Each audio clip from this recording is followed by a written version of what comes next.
उसकी भावना को भी बनाएंगे।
समादरणीय धार्मिक सज्जन वृंद, महर्षि दयानंद जी ने ईश्वर की उपासना का एक अर्थ किया है कि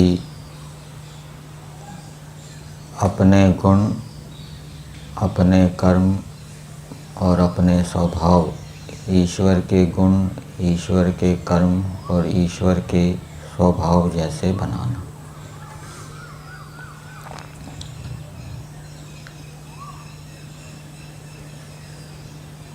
लोक के अंदर हम देखते हैं कि जिस व्यक्ति के गुण हमसे अधिक मिलते हैं, जो व्यक्ति हमारे जैसे कर्मों को करता है, जिसका हमारा जैसा स्वभाव है,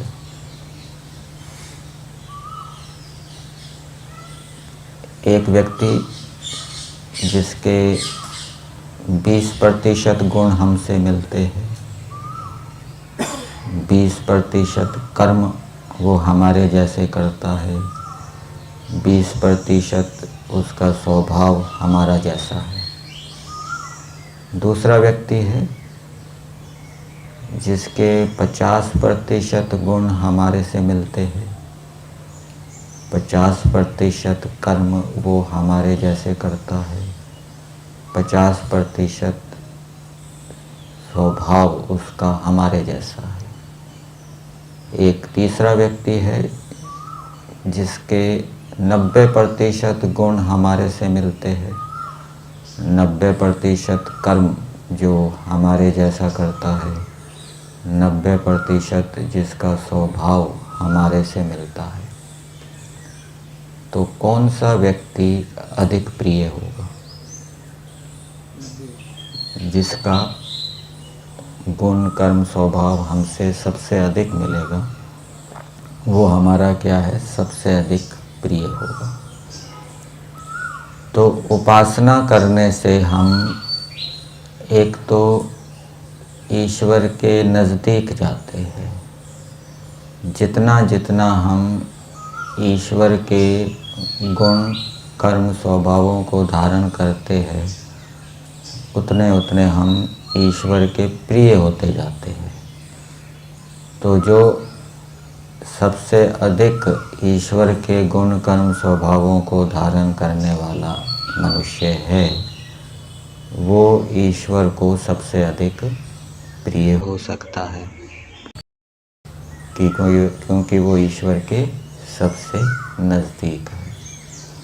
और ईश्वर के प्रिय होने से फिर उसको ईश्वर की ओर से विशेष सहायता भी मिलेगी, ज्ञान विज्ञान भी मिलेगा, और वो अपने लक्ष्य की ओर अग्रसर तीव्रता से होगा, शीघ्रता से होगा। गृहस्थ आश्रम से भी व्यक्ति संन्यास ले लेता है, उसको वानप्रस्थ आश्रम में जाने की आवश्यकता नहीं होती, साधना करने की आवश्यकता नहीं होती। क्या कारण? और किसी को वानप्रस्थ आश्रम में जाने की आवश्यकता होती है, साधना करने की आवश्यकता होती है, उसमें समय लगाना पड़ता है। तो जो गृहस्थ में रहते हुए जिसकी धर्म में अत्यंत श्रद्धा है, गृहस्थ में रहते हुए जिसकी ईश्वर के प्रति अत्यंत प्रीति है, जिसका आध्यात्मिक स्तर बहुत ऊंचा है, और गृहस्थ में रहते हुए जो विद्या को भी पकड़े रहता है, पढ़ता पढ़ाता रहता है, कुछ चिंतन मनन करता रहता है, तो ऐसा जो व्यक्ति है उसको वैराग्य हो सकता है।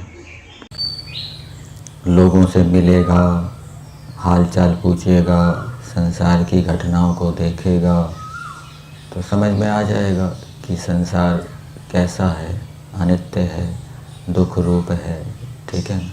कोई हमेशा साथ रहने वाला नहीं है। संसार के कोई भी पदार्थ, कोई भी व्यक्ति हमें तृप्त नहीं कर सकता।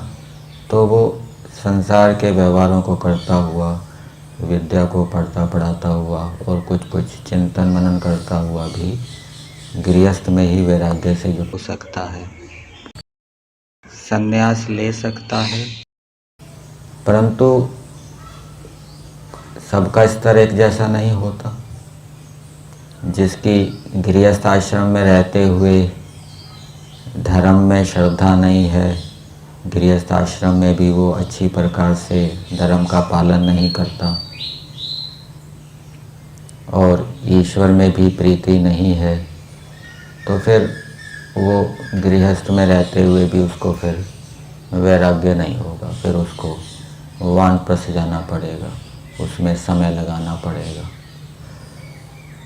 तो ये अलग अलग स्तर होते हैं। उपनिषद के अंदर, जैसे कि मैंने पहले भी बताया था, 2 प्रकार के ब्रह्म बताए हैं, एक पर ब्रह्म और दूसरा अपर ब्रह्म। ब्रह्म एक ही है लेकिन उसके 2 नाम हो गए हैं। तो जब कोई मनुष्य लौकिक कामना से युक्त होकर ईश्वर का आश्रय करता है, तो ईश्वर उसकी लौकिक कामनाओं को पूरा कर देता है। उसको लोक के अंदर धन चाहिए, पद चाहिए, अधिकार चाहिए, और भी अच्छे अच्छे मित्र साथी चाहिए, संबंधी चाहिए, तो ईश्वर उसकी कामनाओं को पूरा कर देता है। तो ऐसा ईश्वर जो मनुष्य की लौकिक कामनाओं को पूरा करने वाला है, ऐसे ईश्वर को क्या कहेंगे? अपर ब्रह्म। और वही ब्रह्म जब पारलौकिक अर्थात मोक्ष संबंधी कामना को पूरा करता है, एक व्यक्ति की लौकिक कामना नहीं है लेकिन वो ईश्वर को प्राप्त करना चाहता है, ईश्वर की कामना है, ईश्वर की ऐषणा है, और ईश्वर की ऐषणा से युक्त होकर वो ईश्वर का आश्रय ले रहा है, ईश्वर की आज्ञाओं का पालन कर रहा है, तो ऐसा ईश्वर उसको फिर अपनी प्राप्ति कराएगा, तो उसको पर ब्रह्म कहेंगे।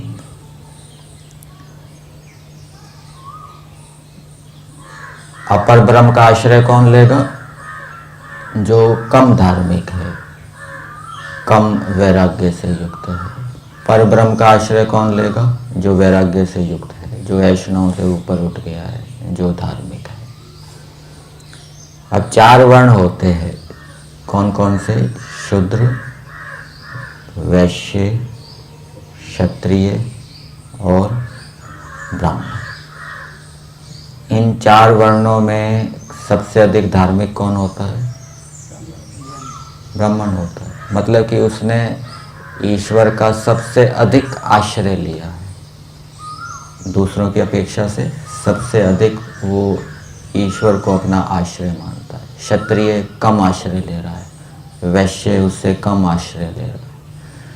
अब जब हम आश्रमों को देखें तो आश्रमों में कौन से आश्रम वाला सबसे अधिक पवित्र धार्मिक होता है? आश्रमों में सबसे अधिक धार्मिक पवित्र कौन होता है? सन्यासी। उसके बाद कौन होता है? उसके बाद कौन होता है? वानप्रस्थी होता है। ठीक है ना? संस्कार विधि में लिखा है ना कि जो पवित्र आत्माओं के देखने योग्य जो लोक है वानप्रस्थ आश्रम, और उससे कम गृहस्थी। गृहस्थी को तो कुछ ना कुछ मिश्रित कर्म भी करने पड़ते हैं, खेती वगैरह करनी पड़ती है, पशुपालन करना पड़ता है। वानप्रस्थी तो खेती करेगा नहीं, वानप्रस्थी तो पशुपालन नहीं करेगा, वो तो जंगल के अंदर जो अन्न फल फूल है वो तोड़ के खा लेगा अथवा भिक्षा मांग लेगा। तो उसका जीवन अधिक पवित्र है, और सन्यासी का और भी अधिक पवित्र है। तो सन्यासी सबसे अधिक ईश्वर के आश्रित है, उसने आश्रय लिया है। वानप्रस्थी ने कम ईश्वर का आश्रय लिया है, गृहस्थी ने उससे कम ईश्वर का आश्रय लिया है। तो जो जितना अधिक ईश्वर का आश्रय लेगा, अर्थात जितना अधिक ईश्वर के समर्पित होकर चलेगा, वो उतना अधिक क्या है, ईश्वर की ओर से सुख को प्राप्त करेगा। अब एक इस प्रकार से विचार करें कि एक धार्मिक व्यक्ति है लेकिन उसमें कोई गुण नहीं है, दरिद्र है। दूसरा धार्मिक व्यक्ति है, उसके अंदर गुण भी है कुछ, मान लीजिए 10 गुण है और कुछ धन भी है। तीसरा धार्मिक व्यक्ति है, उसके अंदर 20 गुण है और उसके पास और अधिक धन है। चौथा धार्मिक व्यक्ति है, उसके पास 50 गुण है और बहुत अधिक धन है। तो कौन सा धार्मिक व्यक्ति अधिक परोपकार कर सकेगा? जो चौथा है, जिसके पास अधिक गुण है, अधिक धन है और धार्मिक भी है, वो अधिक क्या है, परोपकार कर सकता है, अधिक पुण्य का संचय कर सकता है, वो शीघ्रता से ईश्वर को प्राप्त कर सकता है। तो इस प्रकार से हमें विचार करना चाहिए।